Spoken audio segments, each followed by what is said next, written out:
I decided to upgrade my wardrobe and make each unique pieces myself from scratch. So on the first episode, I'd love to start it from making a suit trousers. As I was a fashion student, I've been always interested in clothes and purchased a lot of cheap secondhand or any affordable pieces from random shops, then trying to somehow style it interesting, but when I look at it now, it's just a mountain of crabs. There is no single cloth I purchased with the proper thought. Most of it is made out of plastic or it's half ruined because I didn't think about carrying it like a proper person. So this is a series of my fashion journal to make my dream wardrobe. Trousers in women's wear got popular in 1960s after Yves Saint Laurent proposed his first pantsuit. Also under which Pierre Cardin made fashion accessible to anybody. Finally allowing women's liberty also in fashion style. I personally prefer wearing trousers, especially when I work, just in a general reason of confidence. Outside they still look less elegant on women's body compared to skirt though. So in this sewing session, I want to make this piece as elegant as possible. Also, this is a good opportunity for me to learn paying attention for all kind of tailoring details. My plan is to create this kind of classical bustier suit trousers set up. High-waisted tucked pants with the relaxed silhouette hip line is an inspiration from 80s power dressing moment vibes, when women started to work outside of their house and show their power in fashion. Personally, this relaxed silhouette with tucking reminds me more classical menswear situation, which gives certain masculine vibes as well. I chose medium weight wool fabric, which often used for the suit tailoring. As you can see, it has a rich heaviness which creates a beautiful drape, but it's not too thick and it's definitely keeping you warm but still breathable. And I really like this natural shine smooth texture which polyester cannot create. To find this fine check button in pink, I was checking every single fabric in this massive shop, but this was the only one giving a bit of girly vibe I would love to create. These are all the ingredients we need. I pre-washed cotton fabric for the lining, but this fabric is 100% wool fabric, so I cannot pre-wash it. Still, wool shrinks while you're wearing, so what I'm gonna do is to pre-steam iron all the way according to the green line and red line. It helps shrink in the fabric before you cut, so the garment proportion doesn't change after making.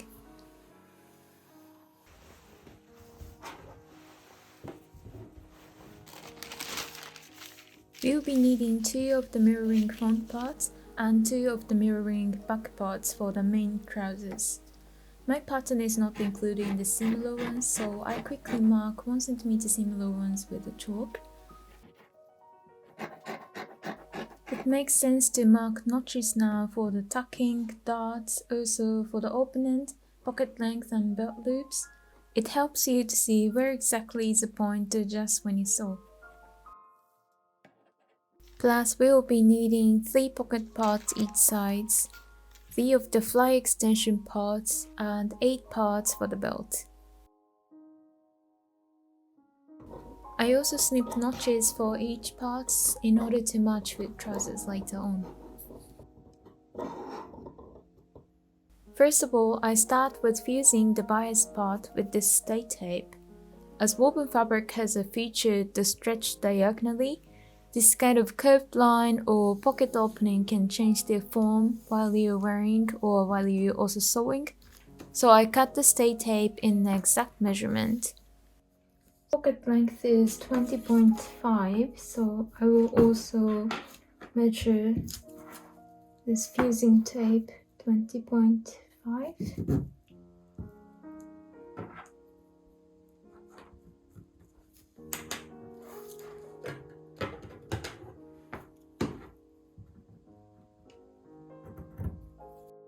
By the way, when you iron it on, make sure the tape is covering the stitch line, not only the seam allowance, so it actually works as a stay tape.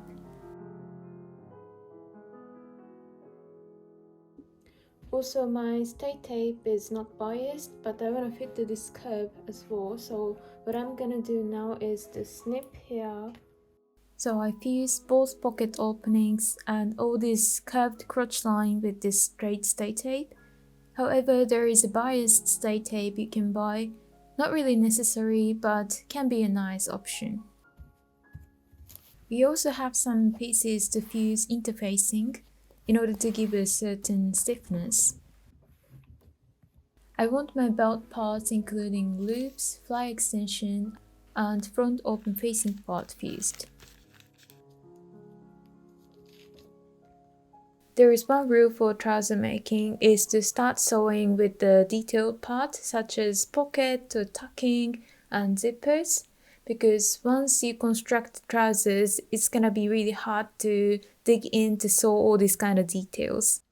To see the exact point, I pierce little holes on the pattern, then I mark on the wrong side of the fabric with a chalk. It's gonna be the end of the tucking seam, which obviously really visible when you wear it, and it sculpts the body line as well. We have openings of the tuck here. These need to be placed onto each other, and I make sure to catch perfectly both of the end marks when I pin them. At the top, I close my seam by going back and forth for a few times, also the end of the seam as well. For the end of darts, you don't want to sew a back stitch, but gently tie a knot, so it helps to create the smoother curve. After sewing, you can just press these tucking and darts towards the crotch side. Making a pocket is also quite simple. I start with attaching the extra parts onto both sides of the pocket, then top stitch 5mm from the edge. It's gonna be the visible part right next to the side seam, so we want to cover that with the same fabric as trousers. Often fast fashion made trousers has the overlocking finishing for the quick process, but I personally find it quite untidy, like it's kind of not finished. So I prefer front seam finishing definitely, which covers all the cut lines, even though that's not really necessary, but just for the special feeling. I have a previous tutorial video talking about front seam, so you can have a look if you're interested.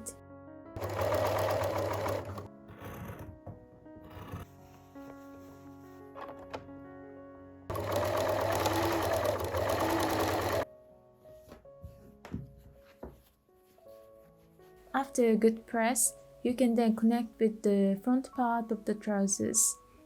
Make sure inside of the pocket faces onto the right side of the trousers and sew 1cm seam allowance. Give it a good press, then understitch onto the pocket side. I also went through a quick basting stitch on the side and the waistline to make the process easier. As a finishing touch, I want to give a few stitches on the waistline and the end of the pocket. These are for pockets to sit in place properly without stretching or moving too much. I think it's a common technique, and you find this stitch in almost every trousers having this kind of pocket.